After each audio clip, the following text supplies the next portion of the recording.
അള്ളാഹ് പറഞ്ഞു സ്ത്രീ അബലയൊന്നുമല്ല, മാനിക്കപ്പെടേണ്ടവരാണ്, ആദരിക്കപ്പെടേണ്ടവളാണ്, സംരക്ഷണം കൊടുക്കപ്പെടേണ്ടവളാണ്. റസൂലുള്ളാഹി സ്വല്ലല്ലാഹു അലൈഹി വസല്ലം പറഞ്ഞു, ലോകത്തെ ഏറ്റവും മാന്യന്മാരെ ഞാൻ കണ്ടെത്തിയിട്ടുണ്ട്. ആരാണെന്ന് അറിയുമോ?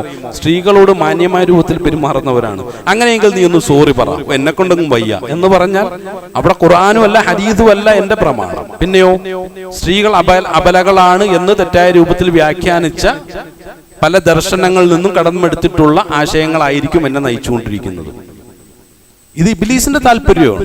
കാരണം ഉന്നതനായ അത്യുന്നതനായ എനിക്ക് അള്ളാഹ് പറഞ്ഞാൽ പോലും എന്ത് ചെയ്യില്ല, ഞാൻ താഴത്തേക്ക് പോകില്ല എന്നുള്ളതാണ്. ഞാൻ വലിയ കുടുംബക്കാരനാണ്. അപ്പൊ കുടുംബക്കാരനല്ലാത്ത ഒരാളോട് നീതി പാലിച്ചില്ലെങ്കിലും കുഴപ്പമില്ല എന്നുള്ളൊരു താല്പര്യം, ഇത് പൈശാചിക ചിന്തയാണ്, ഇബ്ലീസിന്റെ താല്പര്യമാണ്. ഇബ്ലീസ് പഠിപ്പിച്ചിട്ടുള്ള വലിയൊരു പാഠത്തെ അല്ലാഹു സുബ്ഹാനഹു തആല സൂറത്തുൽ അഅറാഫിലൂടെ വ്യക്തമാക്കി. പഠിക്കേണ്ടവർക്ക് പഠിക്കാം, പിൻപറ്റുന്നവർക്ക് പിൻപറ്റാം, എല്ലാം വേണമല്ലോ. അപ്പൊ അല്ലാഹു സുബ്ഹാനഹു തആല ആ ഒരു ചോദ്യവും ഉത്തരവും അതിൽ കൊടുത്തിട്ടുണ്ട്. അഊദു ബില്ലാഹി മിനശ് ശൈത്വാനിർ റജീം. ഖാല മാ മനഅക അല്ലാ തസ്ജുദ ഇദ് അമർതു.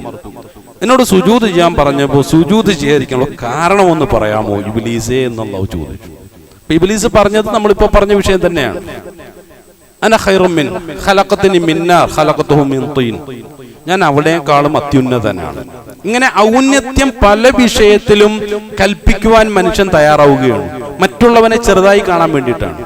ഇപ്പൊ ഇരാറ്റുപേട്ടയിലുള്ള എത്ര ആളുകളെ ചെറുതായി കാണാനാണ് ഞാൻ ആഗ്രഹിച്ചുകൊണ്ടിരിക്കുന്നത്. ഞാൻ വലിയ ആള്, ഞാൻ മുന്തിയ ആള്, ബാക്കിയുള്ളവരൊക്കെ മോശക്കാര്.